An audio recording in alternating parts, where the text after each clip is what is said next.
사도행전 13장 13절로 31절 말씀. 바울과 및 동행하는 사람들이 바보에서 배 타고 밤빌리아에 있는 버가에 이르니 요한은 그들에게서 떠나 예루살렘으로 돌아가고 그들은 버가에서 더 나아가 비시디아 안디옥에 이르러 안식일에 회당에 들어가 앉으니라. 율법과 선지자의 글을 읽은 후에 회당장들이 사람을 보내어 물어 이르되 형제들아, 만일 백성을 권할 말이 있거든 말하라 하니 바울이 일어나 손짓하며 말하되 이스라엘 사람들과 및 하나님을 경외하는 사람들아 들으라. 이 이스라엘 백성의 하나님이 우리 조상들을 택하시고 애굽 땅에서 나그네 된 그 백성을 높여 큰 권능으로 인도하여 내사 광야에서 약 40년간 그들의 소행을 참으시고 가나안 땅 7 족속을 멸하사 그 땅을 기업으로 주시기까지 약 450년간이라. 그 후에 선지자 사무엘 때까지 사사를 주셨더니 그 후에 그들이 왕을 구하거늘 하나님이 베냐민 지파 사람 기스의 아들 사울을 40년간 주셨다가 패하시고 다윗을 왕으로 세우시고 증언하여 이르시되 내가 이새의 아들 다윗을 만나니 내 마음에 맞는 사람이라 내 뜻을 다 이루리라 하시더니 하나님이 약속하신 대로 이 사람의 후손에서 이스라엘 위하여 구주를 세우셨으니 곧 예수라. 그가 오시기에 앞서 요한이 먼저 회개의 세례를 이스라엘 모든 백성에게 전파하니라. 요한이 그 달려갈 길을 마칠 때에 말하되 너희가 나를 누구로 생각하느냐? 나는 그리스도가 아니라 내 뒤에 오시는 이가 있으니 나는 그 발에 신발끈을 풀기도 감당하지 못하리라 하였으니 형제들아, 아브라함의 후손과 너희 중 하나님을 경외하는 사람들아, 이 구원의 말씀을 우리에게 보내셨거늘 예루살렘에 사는 자들과 그들 관리들이 예수와 및 안식일마다 외우는 바 선지자들의 말을 알지 못하므로 예수를 정죄하여 선지자들의 말을 응하게 하였도다. 죽일 죄를 하나도 찾지 못하였으나 빌라도에게 죽여달라 하였으니 성경의 글을 가르쳐 기록한 말씀을 다 응하게 한 것이라. 후에 나무에서 내려다가 무덤에 두었으나 하나님이 죽은 자 가운데에서 그를 살리신지라. 갈릴리로부터 예루살렘에 함께 올라간 사람들에게 여러 날 보이셨으니 그들이 이제 백성 앞에서 그의 증인이라. 아멘. 바울이 전한 복음이다. 하나님께서 이방의 사도로 바울을 부르시고 이제 13장에서 본격적으로 이방인들에게 복음을 전하기 시작합니다. 우리가 지난주에 보면은 바울이 이렇게 섬에 가서 이렇게 복음을 전할 때 바예수라 하는 이 마술쟁이가 복음 전하는 것을 방해할 때 사탄아 물러가라 그렇게 하니까, 그리고 이렇게 눈이 어두워져서 인도할 자를 두루 찾을 때 서기오 바울이 예수 눈을 믿었다. 그리고 이제 그 섬에서 다시 이렇게 배를 타고 이렇게 나옵니다. 오늘 13절의 말씀에 보면 바울과 및 동행하는 사람들이 바보에서 배 타고 밤빌리아에 있는 버가에 이르니, 이렇게 배를 타고 나와서 밤빌리아에 있는 버가에 이르렀다.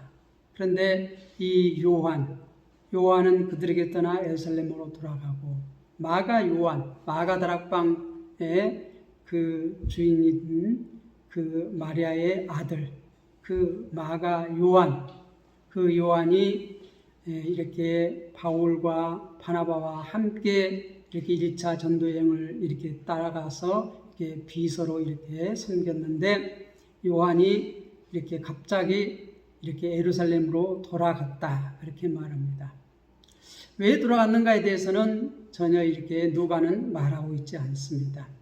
그런데 우리가 나중에 15장에 보면 이렇게 바울이 다시 이렇게 바나바가 마가 요한을 데리고 이렇게 가자고 할 때 이렇게 서로 의견이 달라서 하는 것 보면 이때 상당히 문제가 있었던 것 같습니다.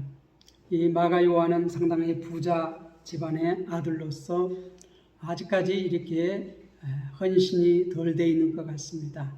나중에 다시 돌이켜서 이렇게 복음 전도하는 일에 이렇게 협력을 하고 나중에는 바울이 정말 신실한 일꾼이라고 이렇게 인정한 그러한 신앙인으로 이렇게 성장해 갔지만 지금 이때는 좀 이렇게 덜 준비된 것 같습니다.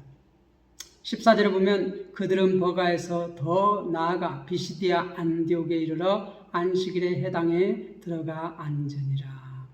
이 비시디아 안디옥은 이 고산지대 한 1080m 되는 그러한 높은 곳에 있는 도시입니다. 그것에 가서 안식일의 회당에 들어가니 이곳에도 유대인들이 꽤 많이 있었던 것 같습니다. 이렇게 유대인들은 어디를 가든지 이렇게 15명 이상이 되면 회당을 지어서 거기에서 안식일을 지킵니다. 이들은 가는 곳곳마다 이렇게 회당을 짓고 안식일 되면 거기에서 이렇게 안식일을 지키는데 이 유대인들이 그 회당에서 이렇게 성전은 딱 이스라엘 사람들은 예루살렘 성전만 있어요. 다른 곳에 어느 곳에 가서든지 이 성전이라고 하지 않아요. 성전은 오직 한 곳이에요. 예루살렘 성전 한 곳. 그리고 가는 곳마다 그들이 이제 유대인이 이제 많아지면은 회당을 세우는데 회당을 세워서 그곳에서 이렇게 안식일을 지켜요. 우리가 이 예배당이라고 하잖아요. 예배당. 우리도 성전이라고 하지 않고 예배당이라고 합니다. 그래서 이 예배당에 모여서 우리가 예배를 드리고 지금은 오직 예수님만이 참 성전이십니다. 그래서 우리가 예수님께서 우리와 함께함으로 곧 우리가 예수 믿는 우리가 살아있는 성전이에요. 자, 그런데 이 유대인들은 그 가는 곳마다 이렇게 유대인들이 이제 몇 명 모이면 회당을 지어서 거기에서 안식일을 지키는데 여기에서도 보면 이 비시디아 안디옥에서도 보면 이 유대인들이 안식일에 회당에 모여가지고 거기에서 이제 안식일을 지키는데 이 바울과 바나바도 그 유대인들이 있는 회당에 가서 안식일에 들어가 회당에 앉았다 이렇게 말하고 있어요. 그래서 15절에 보면 율법과 선지자의 글을 읽은 후에 회당장들이 사람을 보내어 물어 이르되 형제들아 만일 백성을 권할 말이 있거든 말하라 하니. 이제 안식일 날 우리가 누가복음에서도 봤듯이 이렇게 안식일을 당하면 이 유대인들은 이 모세의 모세의 율법을 읽어요. 그리고 또 선지서 글을 택해서 읽어요. 그래서 이 유대인들은 3년에 한 번 모세오경을 다 이렇게 안식일 날 모여서 이렇게 돌아가면서 읽는다는 것이에요. 그래서 한 주간 이렇게 읽을 분량이 정해져 있어요. 그래서 1년 이렇게 52주, 53주 이렇게 안식일을 당할 때마다 이렇게 모세오경을 나누어서 읽습니다. 그러니까 읽는 시간이 꽤 오래 걸려요. 모세오경을 50이나 53주에 이렇게 나누어서 읽고 그것만 읽은 것이 아니라 또 선지서도 어떻게 해요? 선택해서 읽어요. 그리고 이제 또 이 설교할 수 있는 사람이 있을 때는 그것을 설교를 합니다. 그러니까 이 유대인들은 안식일 날을 거의 종일 이렇게 안식일을 지켜요. 율법을 읽고 또 율법 읽은 게 끝나면 선지서를 읽고 또 그것을 이렇게 설교할 사람이 있으면 또 설교를 합니다. 그러니까 지금 우리들이 1시간 이렇게 예배하는 것, 뭐 2시간 또 예배하는 것, 이거 아무것도 아니에요. 그러니까 초대교회도 보면 이렇게 오전에 모여서 이렇게 예배 드리고 그 다음 식사 같이 하고 또 어떻게 오후에 또 말씀을 전하고 어떨 때는 밤늦게까지 이렇게 말씀을 강론하는 걸 볼 수 있어요. 그러니까 오늘 이 설교를 봐도 바울이 이제 설교를 한 것도 봐도 상당히 긴 시간 동안 설교를 할 수 있는데 이 설교를 다 기록해 놓은 것이 아니라 이렇게 설교를 요약해서 이게 누가는 기록해 놨어요. 그래서 16절에 보면 바울이 일어나 손짓하며 말하되 이스라엘 사람들과 및 하나님을 경외하는 사람들아 들으라. 이 회당에는 두 부류의 사람들이 모였습니다. 이스라엘 사람들 그리고 하나님을 경외하는 사람들, 이 두 부류의 사람들이 모였는데 이스라엘 사람들은 유대인이고 하나님을 경외하는 사람들은 이제 이방 사람들인데 유대교로 개종한 이방인들을 가리켜서 하나님을 경외하는 사람들이다 이렇게 말하고 있어요. 이 두 부류 사람들에게 지금 바울이 설교를 합니다. 이제 17절에 보면 이 이스라엘 백성의 하나님이 우리 조상들을 택하시고 애굽 땅에서 나그네 된 그 백성을 높여 큰 권능으로 인도하여 내사. 그러니까 지금 어디서부터 시작되냐면 설교가 이 베드로도 그렇고 스데반도 그렇고 지금 바울도 그렇고 어디서부터 시작해요? 항상 아브라함부터 시작하는 걸 볼 수 있어요. 아브라함, 믿음의 조상 아브라함. 이 이스라엘 백성의 하나님이 우리 조상들을 택하시고 믿음의 조상 아브라함, 이삭, 야곱, 요셉 쭉 이렇게 믿음의 조상들이 있었잖아요. 그 조상들을 택하시고 애굽 땅에 나그네 된 그 백성을 높여 애굽 땅에 이제 흉년이 들어서 이게 70여 명이 애굽 땅에 내려가잖아요. 그래서 거기에서 이제 나그네가 되고 나중에는 종살이로 이렇게 400년 동안 종살이 합니다. 나그네 된 백성을 높여 큰 권능으로 인도하여 내사. 이제 출애굽 얘기를 하는 것이에요. 그리고 18절에 보면 광야에서 약 40년간 그들의 소행을 참으시고 광야에서 하나님의 말씀에 순종하는가 아니하는가 이렇게 시험하는 그러한 기간인데 그들은 이 조상들은 어떻게 했다는 것이에요? 항상 어겼다는 거예요. 소행을 참으셨다 그렇게 말하고요. 소행을 참으셨다. 그리고 19절 가나안 땅 7 족속을 멸하사 그 땅을 기업으로 주시기까지 약 450년간이라. 450년간. 우리가 보면은 이 애굽에 내려가서 430년 동안 이렇게 종살이 했잖아요. 그런데 처음에 요셉이 살아있을 동안에는 그들이 어떻게 종이 아니었어요. 대접받았어요.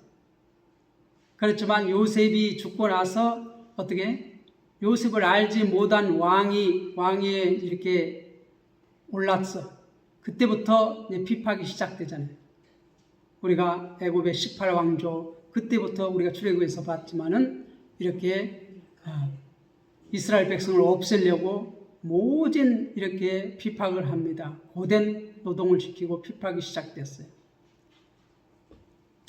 그런데 그들을 이렇게 열재앙으로 이렇게 치시고 홍해에 다 수장시키시고 큰 권능으로 인도하여 내사 광야에서 약 40년간 그들의 소행을 참으시고 가나안 7 족속을 멸하사 그 땅을 기업으로 주시기까지 약 450년이에요. 그러니까 애굽에서 종살이하는 거 400년 그리고 어떻게 광야에서 40년 그리고 이제 가나안 땅 정복하는 데 10년 450년간이다 그렇게 말하고 있어요.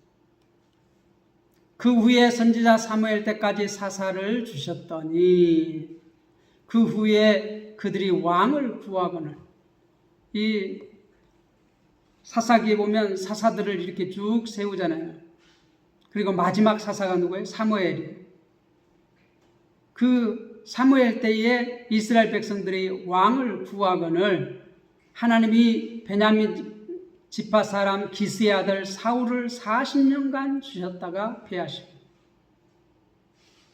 사울을 왕위로, 초대왕, 이스라엘 초대왕 사울, 그를 패하시고 내가 이새의 아들 다윗을 만나니 내 마음에 맞는 사람이라 내 뜻을 다 이루리라 하시더니, 이새의 막내 아들, 8번째 아들 다윗을 이렇게 왕으로 삼으시고, 다윗은 어떻게 했어요? 하나님을 철저히 의지했습니다. 하나님의 말씀을 붙잡았습니다. 하나님의 말씀에 순종했습니다. 물론 이렇게 실수한 적도 있지요. 남의 아내를 이렇게 겁탈하고 또 그 남편을 죽이고 그런 적이 있지만, 그러나 어떻게 철저히 회개하고 다시 그런 죄를 짓지 아니했어요. 전반적으로 모든 면에서 하나님의 말씀에 이렇게 철저히 순종했던 다윗이에요. 그래서 하나님이 마음에 맞는 사람이다, 그렇게 말하고 있어요. 23절에 보면 하나님이 약속대로 이 사람의 후손에서 이스라엘 위하여 구주를 세우셨으니, 하나님께서 약속대로 그 다윗에게 왕이 내게서 끊이지 아니할 것이다, 그렇게 약속을 했는데, 그 약속대로 이 사람의 후손에서, 이 다윗의 후손에서 이스라엘 위하여 구주를 세우셨으니, 메시아를 세우셨으니 곧 예수다. 구원자를 세우셨으니 곧 예수다. 그래서 이 아브라함부터 시작해서 이스라엘 역사를 쭉 훑고 예수까지 이렇게 쭉 설교를 한 다음에, 그 다음에 다시 이제 그 예수 그리스도에 대해서 다시 24절 얘기합니다. 그가 오시기에 앞서, 예수가 오시기에 앞서 요한이 먼저 회개의 세례를 이스라엘 모든 백성에게 전파하니, 이 유대인들은 이 세례 요한을 선지자로 인정해요. 그런데 예수님이 오시기 앞서 6개월 전에 태어났잖아요, 요한이, 세례 요한이. 그래서 회개하라, 천국이 가까웠느니라 하고 이렇게 회개 세례를 전파했다는 것이에요. 이스라엘 모든 백성이 전파하니, 요한이 그 갈 길을 마칠 때에 말하되 너희가 나를 누구로 생각하느냐? 나는 그리스도가 아니라 내 뒤에 오시는 이가 있으니 나는 그 발에 신발끈을 풀기도 감당하지 못하리라 하셨으니, 이 세례 요한이 예수 그리스도에 대해서 이렇게 소개를 하고 그 사명을 다한 것을 우리가 누가복음에서 보았습니다. 지금 그 얘기를 하고 있어요. 그리고 26절에 형제들아, 아브라함의 후손과 너희 중 하나님을 경외하는 사람들아, 다시 이렇게 부르고 있습니다. 유대인과 또 이방인, 이 유대로 개종한 이방인들 다 형제들이라고 부르고 있어요. 그 형제들이 두 부류인데, 아브라함의 후손과 너희 중에 하나님을 경외하는 사람들, 이렇게 두 부류라고 말하고 있습니다. 그런데 이 두 부류의 형제들아, 이 구원의 말씀을 우리에게 보내셨거든요. 이 구원의 말씀을 우리에게 누구예요? 예수님을 구주로 보내셨다는 것이에요. 그런데 27절에 보면 예루살렘에 사는 자들과 그들 관리들이 예수와 및 안식일마다 외우는 바 선지자들의 말을 알지 못하므로, 이 유대인들은 안식일마다 모여서 모세의 율법과 선지자기를 이렇게 읽는데, 그들이 외우고 줄줄줄줄 다 이렇게 외우는데 그걸 깨닫지 못했다는 것이에요. 깨닫지 못해서 예수를 정죄하여 선지자들의 말을 응하게 하였도다. 그 말은 뭔 말이죠? 정죄해서 예수님을 죽였다는 것이에요. 선자들이 그렇게 예언했죠. 이사야가 그렇게 예언했죠. 보는 것처럼 예언했죠. 그런데 그 선자들의 말을 응하게 했다는 것이에요. 그들이 그렇게 율법과 선자들을 매주 모여서 이렇게 애우고 봉독하고 또 애우고 하는데 그걸 깨닫지 못하여서 예수님을, 죄가 없는 예수님을 정죄하고 또 어떻게 그 선지자들이 결국은 유대인들이 죽일 것이라고 말하고 있는데 죽였다는 것이에요. 28절 보면 죽일 죄를 하나도 찾지 못하였으나 빌라도에게 죽여달라 하였습니다. 죽일 죄를 찾지 못했다. 빌라도가 이렇게 신문을 하잖아요. 그래서 뭐예요? 내가 사형당할 만한 죄를 찾지 못했다. 때려서 놓겠다. 아니라. 또 어떻게? 너희가 바나바와 예수 한 명을 이렇게 놓아주기를 원하는데 너희가 누구를 놓아주기를 원하는데 바나바를 놔주고 예수를 죽이라. 그렇게 외쳤잖아요.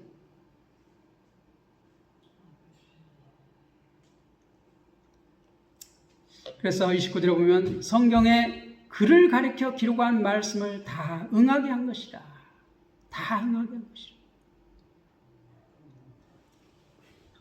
성경에는 예수님이 결국 이렇게 구주로 오셨는데 이 이스라엘 백성들은 자기들의 구주는 어떨 것으로 생각했어요?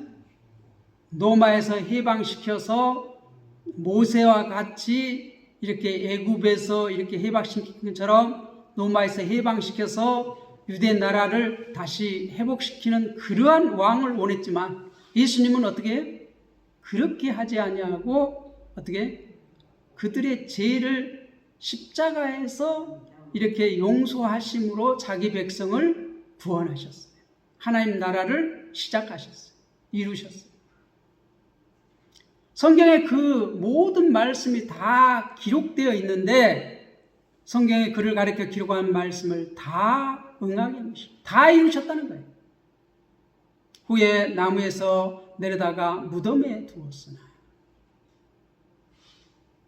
후에 나무에서 내려다가 아리마대 요셉이 이렇게 시신을 내달라고 그래가지고 이렇게 갔다가 장사를 치르고 자기가 이렇게 새 무덤 파서 있는 곳에 이렇게 예수님을 장사 지냈어요. 그런데 30절에 보면 하나님이 죽은 자 가운데서 그를 살리신지라. 죽은 자 가운데, 사망 가운데서 그를 살렸다. 예수를 살렸다는 것이에요. 그러니까 예수님은 죽을 죄가 없다는 것이 확인된 것이죠. 하나님이 그를 살리신지라.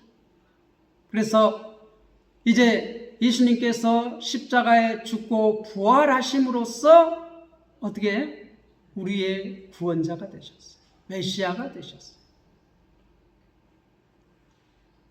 이스라엘 백성들은 자기들이 원하는 것은 이 모세와 같은 선지자를 기다렸고 그 모세와 같은 선지자는 애굽에서 이스라엘 백성을 이렇게 건져낸 것처럼 로마에서 해방시켜서 자기들에게 이 나라를 이렇게 세워줄 줄 알았는데 그런 방식이 아니라 성경에 이미 예언되어 있어요.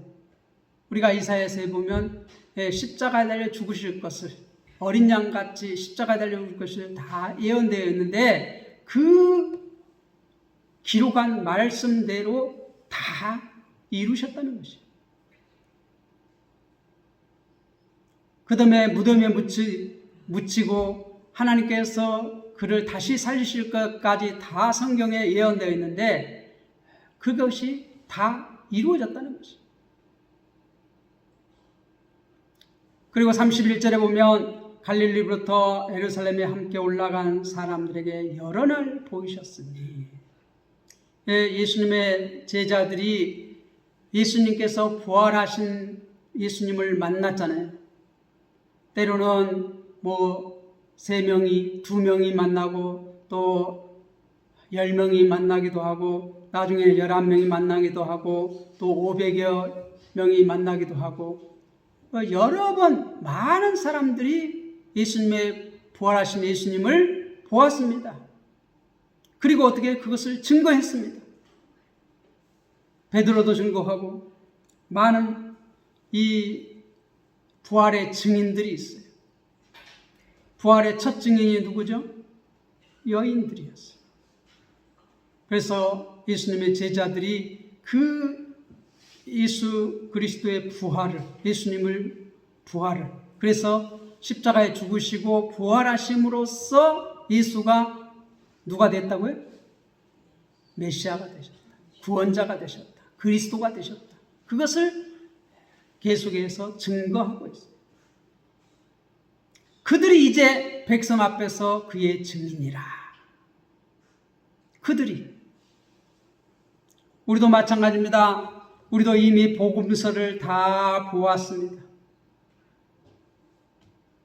이제 성령의 충만해서 이 십자가에 죽고 부활하신 이 예수를 우리는 담대히 전해야 돼요.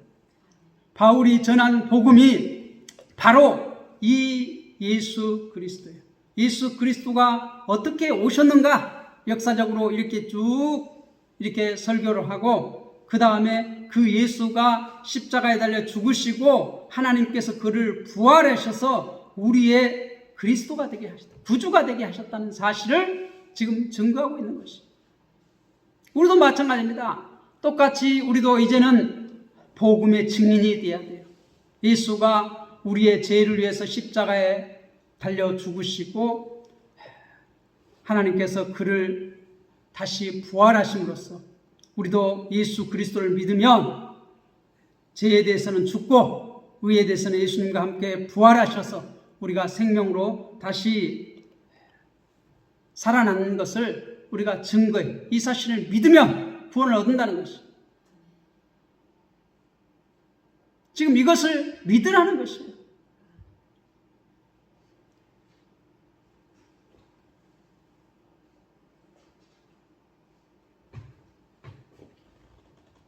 (27절에) 보세요.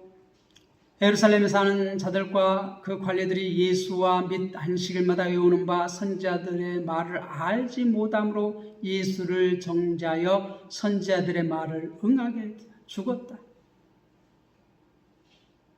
근데 그분은 죄가 없는 분이다. 28절.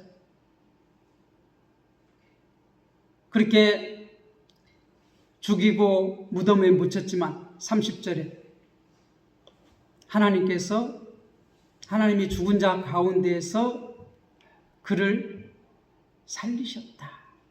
그렇게 말하고 있어요. 그리고 이 바울이 지금 전하고 싶은 건 23절의 말씀이에요. 하나님이 약속대로 이 사람의 후손에서, 다윗의 후손에서 이스라엘 위하여 구주를 세우셨으니, 구세주를 세우셨으니 곧 예수라. 예수가 메시아라는 것이에요. 예수가 모세와 같은 선지자라는 것이에요. 너희들은 지금 모세와 같은 선지자를 기다리고 있는데 그 모세와 같은 선지자가 누구라는 거예요? 예수라는 거예요. 그러니까 그 예수를 믿으라는 것이죠. 믿으라는 것이죠.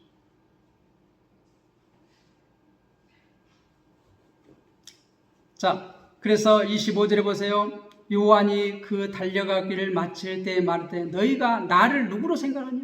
이스라엘 백성들은 이 세례 요한이 세례를 이렇게 물로 세례를 베풀고 회개 세례를 베풀고 하니까 그가 그리스도인가? 이렇게 의심하고 물어봐요. 당신이 그리스도입니까? 나는 아니라. 그리고 내 뒤에 오시는 이가 있으니 나는 그의 발에 신을 풀기도 감당하지 못하리라. 나보다 훨씬 능력 있는 분이라는 거예요. 나는 물로 세례를, 누가 보면 나는 물로 세례를 베푸으나 그는 불과 성령으로 세례를 베푸실 것이다. 그렇게 말해요. 그러니까 그리스도는 자신이 아니라 누구라는 거예요? 예수라는 거예요. 예수라는 거예요. 그분을 그리스도로 믿으라는 거예요. 우리도 이 사실을 믿는다면 이제 나아가서 이 예수가 우리를 위해서 십자가에 죽으시고 부활하심으로 우리의 구세주가 되셨다. 이걸 믿으면 구원을 얻는다. 하나님의 백성이 된다. 하는 이 복음을 전해야 합니다. 어떤 것으로도 우리가 구원받을 수 없습니다. 예수 그리스도를 믿음으로만, 예수를 그리스도로 믿음으로만 우리가 구원을 얻을 수 있습니다. 이 사실을 우리 모든 성도들은 이렇게 우리 이웃과 땅끝까지 증거하는 증인의 삶을 사시기를 주님의 이름으로 부탁을 드립니다.